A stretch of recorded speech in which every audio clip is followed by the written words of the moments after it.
Buenas, este vídeo forma parte del material docente para la asignatura de Fundamentos de Fisioterapia del grado de Fisioterapia de la Universidad Complutense de Madrid. Es un vídeo sobre la entrevista clínica, la empatía y asertividad dentro de la entrevista clínica. Es material para la base del briefing de metodología de la simulación de la asignatura de Fundamentos de Fisioterapia.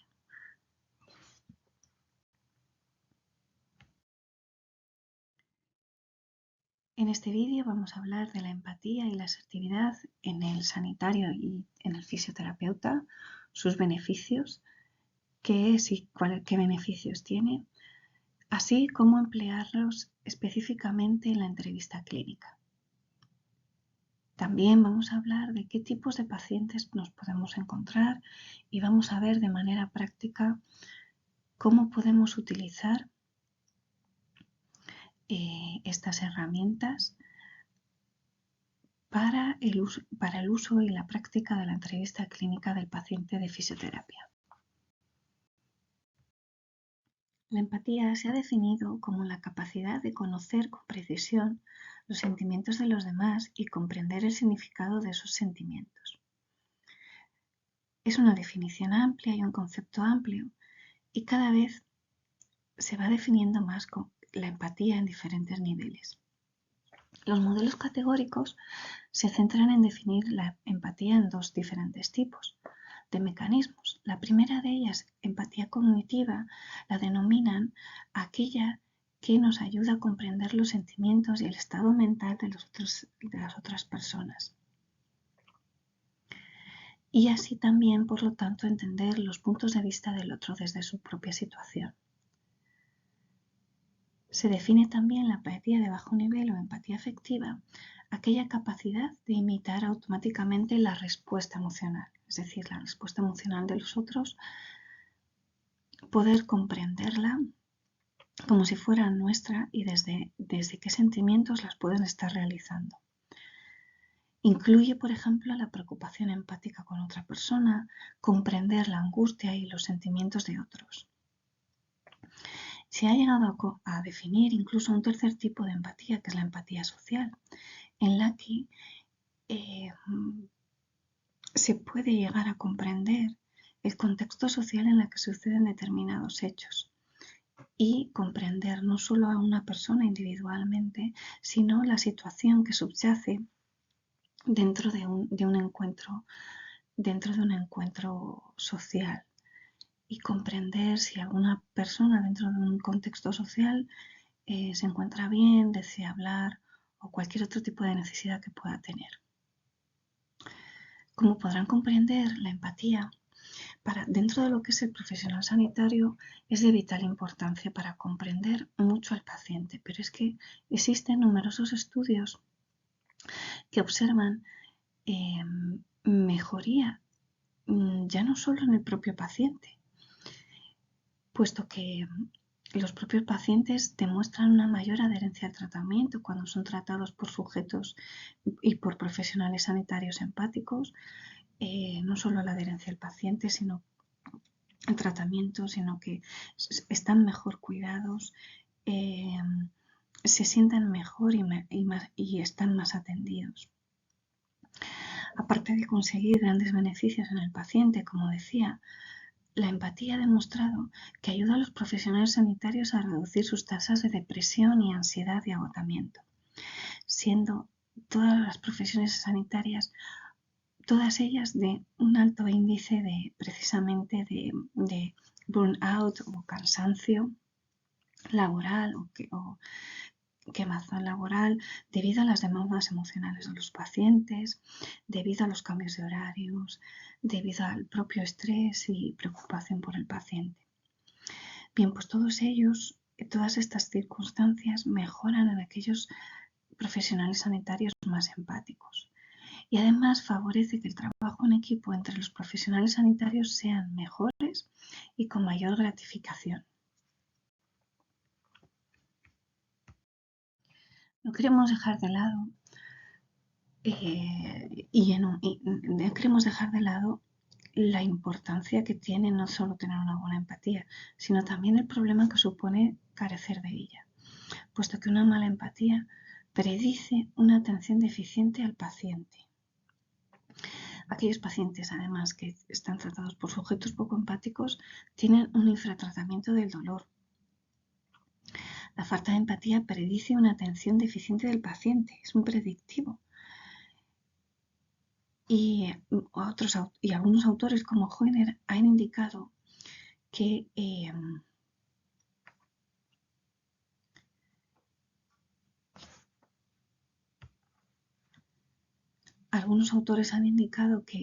estos sujetos, al sentirse observados en las prácticas durante el estudio o incluso en el propio discusión de su profesión, suelen sentirse atacados incluso con mayor ansiedad ante determinadas situaciones de intervención propias de la profesión. Bien es cierto que una falta de empatía no es para nada adecuada y se observa que no es nada adecuada ni para el propio paciente ni para el profesional. Bien es cierto que la mayoría de los estudios nos están indicando que con mayor frecuencia los profesionales sanitarios suelen ser personas empáticas, precisamente porque están llamados a este tipo de profesión, son los que suelen encontrar un mayor beneficio en la mejoría del paciente, una gratificación personal solo con el hecho de que el paciente mejore. Pero poco a poco también tenemos que hablar de lo que puede ser el exceso de empatía o una hiperempatía. ¿Qué es esto? Bien, es decir, que la empatía es necesaria para poder ver las necesidades del otro y atender al otro, pero bien es cierto que existen personas que tienen un exceso de empatía.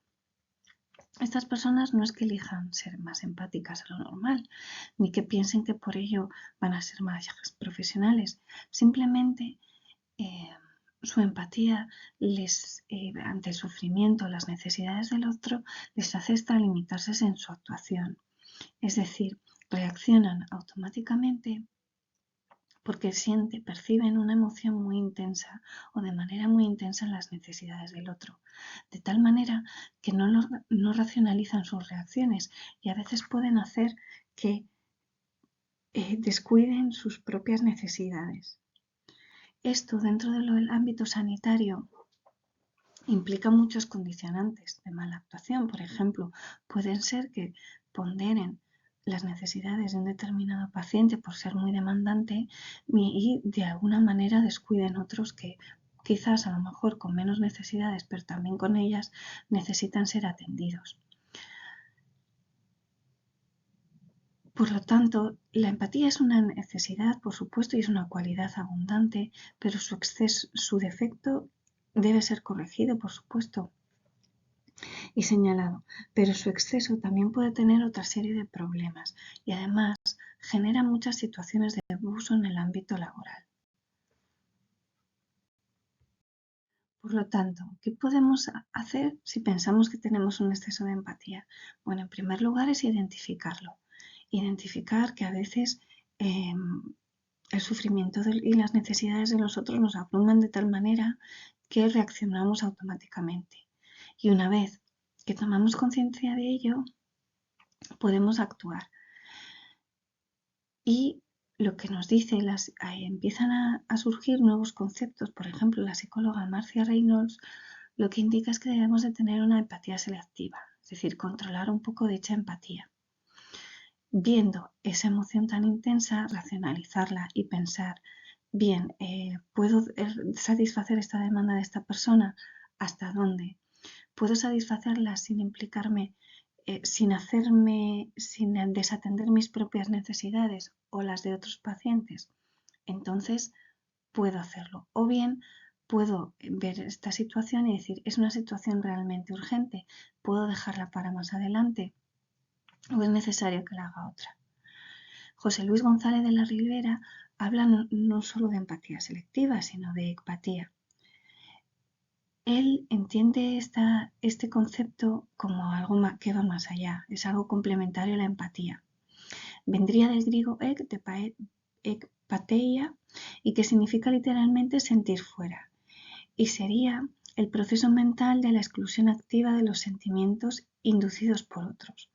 Es decir, intentamos abstraernos del sentimiento que tenemos generado por la situación y las otras personas para ver exactamente y poder leer la situación, en qué lugar está las necesidades de los otros y realmente ponderar qué nivel de prioridad tienen. Hay que tener en cuenta que a veces la empatía es necesaria porque muchas veces hay que tomar decisiones de manera urgente y que si nos dejamos abrumar por el sufrimiento del paciente no vamos a poder pensar con claridad. Por lo tanto, el sanitario a veces tiene que generar cierta distancia emocional. Esta distancia ya fue definida por Viktor Frankl como distanciamiento psicológico. Viktor Frankl, como saben, fue un psicólogo que estuvo en un campo de concentración y consiguió sobrevivir gracias a aplicar este cierto distanciamiento psicológico, en el que empezaba a verse, observaba con distancia la situación y así consiguió no verse como una víctima, sino más desde un punto de vista diferente y viendo la situación más desde fuera, intentando. Otra de las cuestiones que él conseguía es intentar sentirse fuerte en poder decidir qué es lo que quería hacer o qué persona quería ser dentro del campo de concentración. En fin, lo que queremos resumir con el concepto de empatía es que la empatía es necesaria, es muy positiva, pero no debemos de saber ponerle límites cuando es excesiva y el sentimiento nos desborda. De tal manera que podamos ver las necesidades no solo de estas personas, sino también las propias y las de los otros pacientes. Bien, y aquí entra un concepto, una vez explicada la empatía y los problemas que puede tener el exceso de empatía, entra un concepto nuevo que es la asertividad. La asertividad es la capacidad de autoafirmar nuestros propios derechos sin dejarnos manipular ni nosotros manipular a los demás. Es decir, una vez que hemos podido empatizar con el otro, observando las necesidades del paciente, de los otros pacientes y las mías propias, el ser capaz de poner límites y poner nombre a mis propias necesidades, de tal manera que no las sobreponga por encima de las necesidades de los otros pacientes ni del primer paciente que necesita mi ayuda, pero por otro lado tampoco ser manipulado por los sentimientos o las necesidades de los demás de tal manera que mis propios derechos no existan. Atendiendo a esta definición, se ve que la asertividad lo que promueve es el respeto a uno mismo, a mis necesidades y también, por supuesto, a las necesidades de los demás, estando en un mismo nivel. Promueve una relación de igualdad entre personas, siempre, claro, teniendo en cuenta que el sanitario tiene la responsabilidad y el trabajo de atender en primera instancia a sus pacientes. Y lo que conseguimos con la asertividad es contribuir a mejorar nuestra propia autoestima y además mejora las relaciones con los demás, porque también, por supuesto, es aplicado con otros compañeros de trabajo y genera un buen clima de trabajo. Lo que sobre todo pretende la asertividad es respetar mis derechos sin herir a los demás. Hay que tener en cuenta que las personas sumisas son aquellas que continuamente se están preguntando si van a herir a los demás con sus actuaciones, y eso genera un bucle en el que permanecen continuamente en estrés y ansiedad ante cualquier situación. Porque en realidad ese foco siempre en el otro implica que no son capaces de ver sus necesidades y poner sus propios límites. Realmente es muy difícil satisfacer siempre las necesidades de los otros sin que veamos las nuestras propias y las defendamos en algún momento de una manera asertiva y respetuosa. Lo mismo pasa al revés. Las personas que solo están preocupadas y tienen el foco en sí mismas y solo se preocupan de defender sus derechos sin tener en cuenta las necesidades de los otros ni los sentimientos de los demás, son esas personas que son agresivas y que realmente no generan relaciones de igualdad sino de sometimiento a los demás. Pero existe esta posibilidad con la asertividad de intentar mantener nuestros propios derechos y límites respetando también los derechos de los demás. Y esa opción es la de la práctica de la asertividad y de las personas asertivas, que mejora. Son personas que terminan teniendo habilidades sociales y poniéndolas en práctica y que mejoran las relaciones en tu ámbito personal y también, por supuesto, en el ámbito profesional. Bien, vamos a intentar aplicar además los conceptos de asertividad y de empatía, nivel de empatía adecuada dentro de la entrevista clínica. La entrevista clínica es un momento muy importante de la actuación del profesional. En primer lugar, porque suele ser el primer momento en el que conocemos al paciente y establecemos una relación, y ya hemos visto en anteriores vídeos cómo establecer ese tipo de relación, cómo debe ser ese primer contacto y el tipo de entrevista que solemos utilizar, que es la entrevista semiestructurada. Pero bien es cierto que hay situaciones concretas en las que debemos de recurrir y recordar estas habilidades sociales de empatía y asertividad para poder manejar la situación y generar un correcto discurso del tratamiento. En primer lugar, vamos a hablar de un paciente que se presenta con una cierta agresividad latente, no muy manifiesta, pero sí latente. En este caso, por ejemplo, sería un paciente que llega a consulta y dice: estoy muy enfadada con usted. Había venido previamente, ha recibido tratamiento y ese día llega diciendo, lo primero que nos comenta es que está muy enfadada. Nosotros vamos a analizar lo que le pasó a este entrevistador. El paciente dice: estoy muy enfadada con usted, estoy muy mal de la espalda y lo que usted me hizo el otro día no me hizo nada. El entrevistador o el fisioterapeuta le responde: yo también estoy muy enfadado con usted. Tengo aquí apuntado que no ha tomado las pastillas de la tensión arterial ni las del azúcar. Y el paciente responde: pues a ver qué hacemos con María. María, porque estoy fatal, oiga usted. Ni los supositorios, ni las pastillas, ni las inyecciones. Por favor, una radiografía o algo, lo que sea, pero yo realmente me encuentro mal.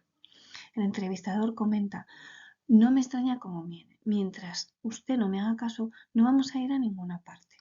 El paciente le responde: yo le hago todo el caso que es necesario, pero vamos a ver si me saca el dolor que tengo aquí, porque me duelen mucho las cervicales, porque todo esto que me da no sirve para nada. Y el clínico, el entrevistador, le vuelve a decir: ¿y quién le ha dicho a usted que estas pastillas valen para el dolor? Claro que sirve para el dolor. ¿Quién le ha dicho que no? Atendiendo a la conversación mantenida, a este ejemplo de conversación mantenida entre el paciente y el clínico, podemos observar lo siguiente. Lo primero que llama la atención es que hay un error muy grande por parte del profesional. El primero de ellos es no escuchar. Prácticamente parece que estaban discutiendo en un círculo fijo en el que no llegan a ningún punto en común ni de encuentro. El profesional nunca debe de ponerse a la defensiva a pesar de la actitud del paciente. Aquí es muy importante tomar distancia emocional cuando el paciente venga enfadado, porque nunca va a venir enfadado a causa de nada personal. Seguramente venga enfadado con su propia enfermedad, con la propia respuesta a su tratamiento, con su dolor o con su propia frustración ante la enfermedad. Por lo tanto, lo primero que debemos de hacer es desvincularnos de las reacciones emocionales de los pacientes, porque el 99% nunca es a nada de lo que nosotros hayamos hecho y simplemente es a una reacción por el propio tratamiento. Por lo tanto, lo primero que hace mal este profesional es que se pone a la defensiva, se lo toma como algo personal y no es capaz de ver con distancia la situación. No se toma un periodo de reflexión y no lo escucha al paciente. Casi está más preocupado porque el paciente no cumple la parte del tratamiento, como si le estuviera faltando a su autoridad, más que realmente que el paciente no se encuentre bien. Y eso los pacientes lo perciben. Los pacientes perciben cuando cuando no se sienten valorados ni escuchados. ¿Cuáles son las expectativas del paciente? Pues hombre, ¿cuáles son las necesidades del paciente? Lo primero que debíamos de hacer el profesional es decir, bueno, pues este paciente me está explicando que necesita inyecciones, radiografías, que quiere algo más, que no se encuentra bien.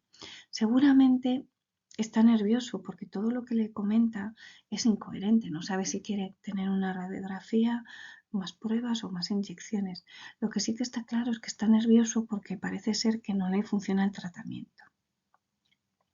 Y básicamente sí que es verdad que él dice, le está rogando por favor que le ayude en la manera que considere, pero que realmente, en realidad, de fondo lo que hay es que está pidiendo ayuda.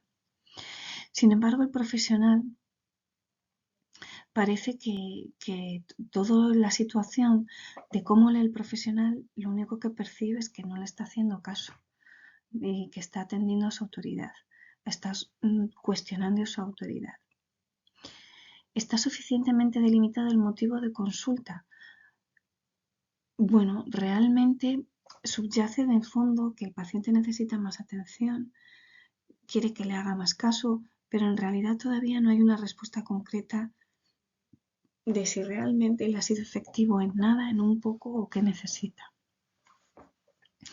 Por lo tanto, para mejorar esta situación, lo primero que sería necesario es que aplicar primeramente empatía y después distanciamiento sobre este sujeto. Y entender, y el profesional necesitaría entender que no está haciendo nada en contra de su propia actuación, ni tiene nada en contra de su propio clínico. De hecho, lo que le está diciendo es que le haga lo que sea. Si no confiara en él, no acudiría a su consulta pidiéndole que haga lo que considere para que se encuentre mejor. ¿Qué le podríamos haber aconsejado al profesional sanitario? Pues para solventar esta situación. Pues lo primero es dar una respuesta empática. Es decir, vaya, jolín, no me digas que no has mejorado nada, cuánto lo lamento. A ver, explícame, vamos a repasar qué hemos hecho y qué podemos hacer para que no te haya funcionado. Lo primero es mostrarse esta respuesta empática, lo que están demostrando es que le escuchamos y que nos importa que se encuentre bien, algo que es esencial y que no necesita mucho tiempo. Segundo, hay que volver a delimitar el motivo de consulta.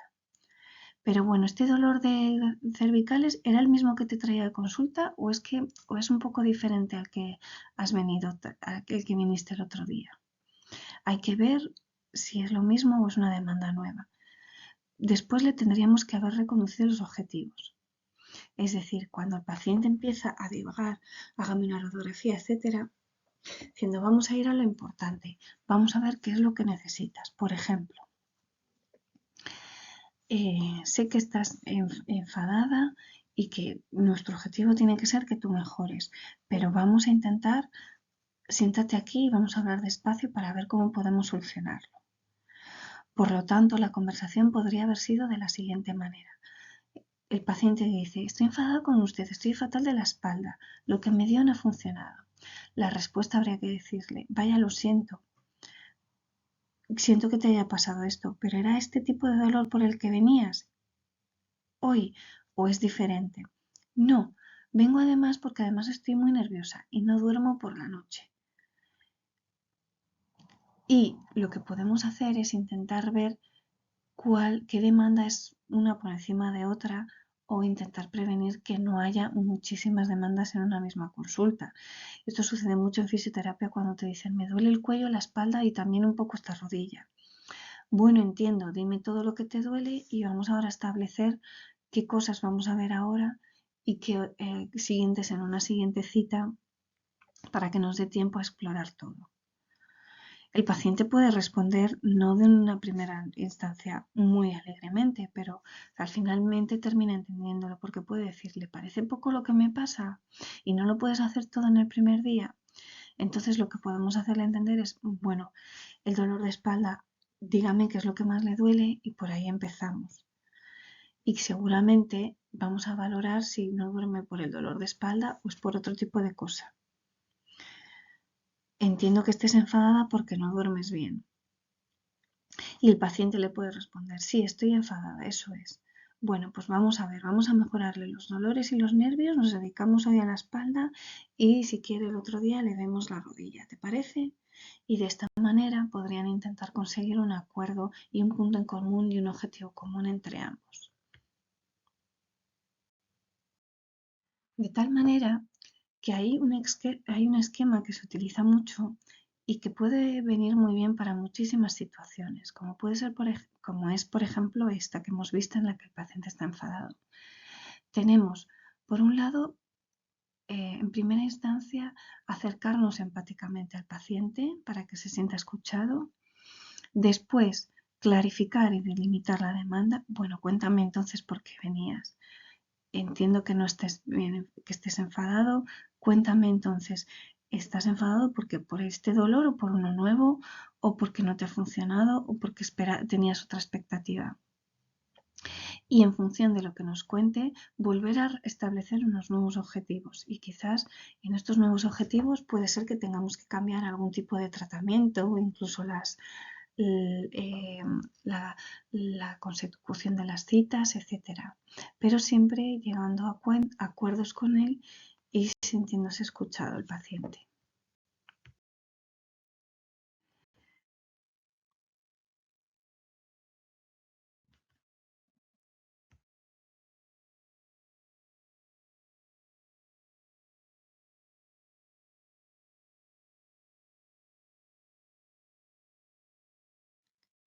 Bien, esa fórmula es una fórmula muy importante y que me va a ayudar a tomar distancia con el paciente,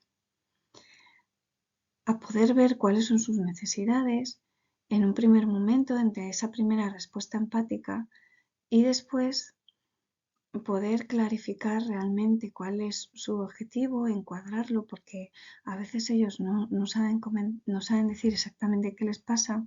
Y por otro lado, nos da tiempo, estableciendo esos objetivos, a ver si realmente son demandas que puedo realizar en ese momento como fisioterapeuta o citar posteriormente. Inclusive explicarle que, bueno, pues si tengo la agenda llena y ese día no puede ser, no tengo por qué necesariamente, si no es algo, una vez que hemos establecido que realmente no es una urgencia, no tendría por qué quedarme una hora más, por ejemplo, en mi trabajo, lo que sería, por ejemplo, tener un exceso de empatía. Si tengo un exceso de empatía en una situación en la que veo un paciente muy enfadado, seguramente no me tomaré, por supuesto, haré una primera parte de empatía, esa primera fase, pero no reconduciré los objetivos ni veré las propias necesidades. No llegaré a esa fase, sino que reaccionaré casi inmediatamente dándole cita y casi sin cuestionar nada más. Esa sería una manera quizás de excesiva empatía de reacción. La manera no empática ya la hemos visto, que es la del primer profesional que no le escucha en ningún momento y piensa que le está desafiando su autoridad. Y la manera asertiva es la que hemos visto, en la que nos acercamos empáticamente a él, después tomamos distancia y encuadramos lo que necesita y en última instancia asertivamente le explicamos cómo vamos a conseguir sus objetivos dentro de una logística adecuada. Así, por lo tanto, cualquier tipo de circunstancia que se dé, debemos de intentar utilizar este patrón para, eh, para que el paciente se sienta escuchado, poder buscar soluciones y que tampoco nos sentamos desbordados como profesionales.